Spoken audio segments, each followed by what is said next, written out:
औज़ुबिल्लाहिमिनश्शैतानिर्रजीम बिस्मिल्लाहिर्रहमानिर्रहीम। काबिल एहतराम मोहतरम मरकजी सदर फख्र उस्ताद रसूल मान साहब जोतो जो असांजे डिवीजन जो अॻुवाण साईं सिकंदर अली जतोई साहब, असांजी घोटकी ज़िले जी सूह सईद अहमद जाकर साहब, असांजे अब्दुल अज़ीज़ ऐं मुंहिंजो मेंटोर ऐं असांजे उस्ताद घोटकी जे ज़िले जे उस्तादनि जी दिलि जी धड़कन साईं मीरसन साहब, अॻुवाण डिवीजन जा तकलीफ़ जेका बि हिते मौजूदु आहिनि सभिनी खे माना जी तारीफ़ जो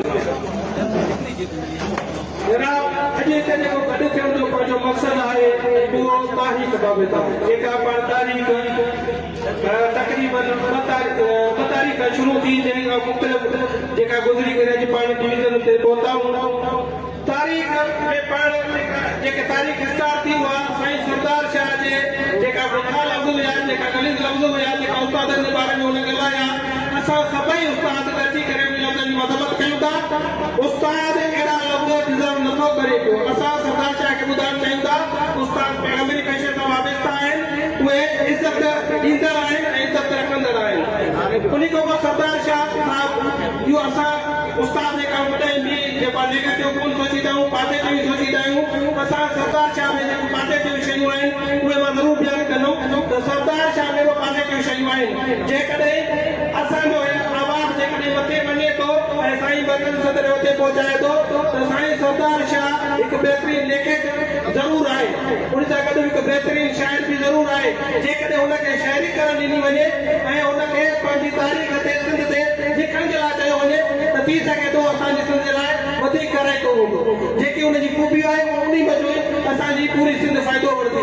असां बिलावल भुट्टो ज़रदारी ऐं सैयद मुराद अली शाह खे अपील कंदासीं त सरदार शाह उहे कम वठंदा वञनि, न के एजुकेशन मिनिस्ट्री जेका उहा उन जे लहजे मां उन जे लफ़्ज़नि मां असां मुतमिल न आहियूं।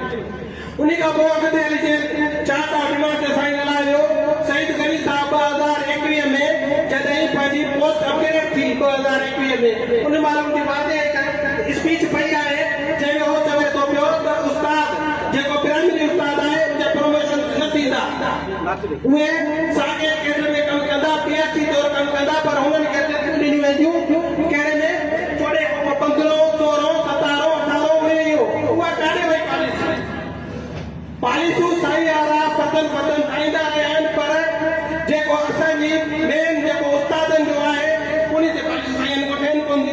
असांजा जेका 4 डिमांड कोन ते साईं खे थियनि कोन था।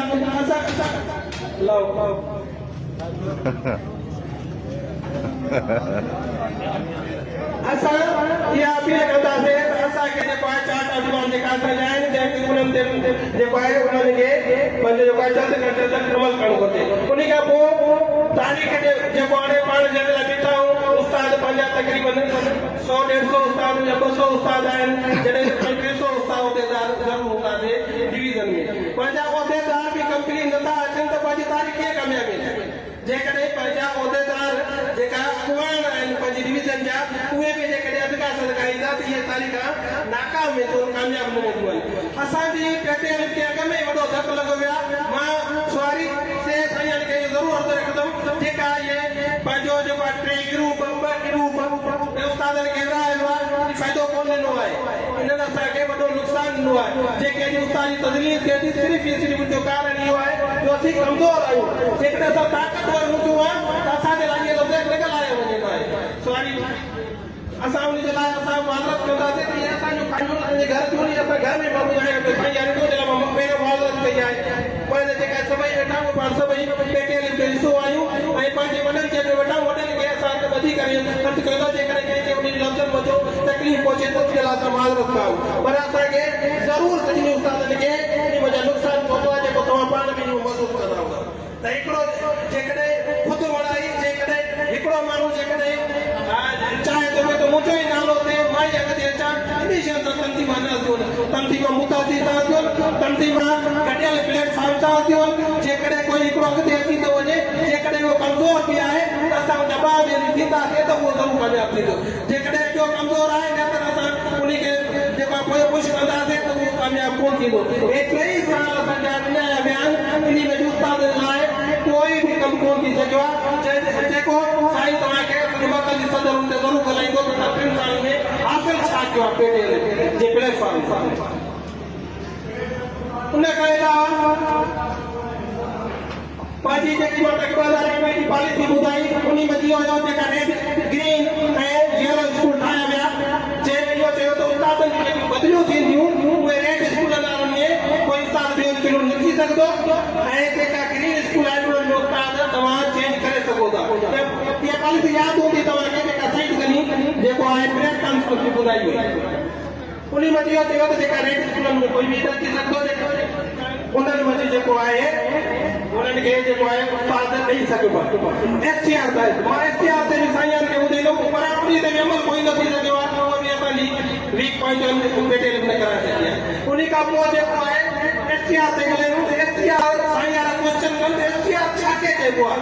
एसटीआर इन खे चइबो आहे क्लास 1 क्लास 2 क्लास 3 क्लास 4 या एसटीआर इन खे चइबो आहे क्लास 5 जा 5 शागिर्द क्लास 4 जा 10 स्टूडेंट पर स्कूल 3 जा टोटल कराए 40 स्टूडेंट हिकिड़ो उस्ताद। इन खे जेकॾहिं एसटीआर चयो थो वञे त असां उन खां भाॻी आहियूं उन सां तालीम इज़ाफ़ो कोई कोन थो। एसटीआर जेकॾहिं क्लास वाइज कंदा भले 10 उस्ताद शागिर्द हूंदा त उन्हनि खे क्लास उतारींदा उन एसटीआर खे रखंदा उस्ताद बाक़ी 40 या 50 क्लासनि जा स्टूडेंट हूंदा उस्ताद हिकिड़ो हुजे तालीम इज़ाफ़ो कोन थींदो। बाक़ी तव्हां सरदार शाह जे लफ़्ज़ ऐं उन्हनि जे किरदारनि मां तव्हां सभई उस्ताद बिल्कुलु वाक़िफ़ आहियो त असांजे स्कूलनि में कहिड़ियूं शयूं कमियूं आहिनि कहिड़ियूं शयूं असां वटि मौजूदु आहिनि। मां इहो सम्झां थो त 10% असांजा स्कूल अहिड़ा न आहिनि जिते उहे फुल सहूलियतूं हुजनि। असां वटि फर्नीचर कोन्हे को बुक्स न आहिनि पंहिंजो वॉशरूम न आहिनि कंपाउंड वॉल न आहे कुझु बि कोन्हे को स्कूलनि में बाक़ी स्कूलनि में उस्ताद पढ़ाइनि तालीम उस्ताद ॾियनि। Thank U very much. मां घणो ॻाल्हायो वधीक टाइम ॾियो जे लाइ तव्हां गौर सां ॿुधो मां तव्हांजो शुक्रिया अदा कयां। असांजो हिकु जोशीलो दोस्त आहे तालिब हुसैन मर्ता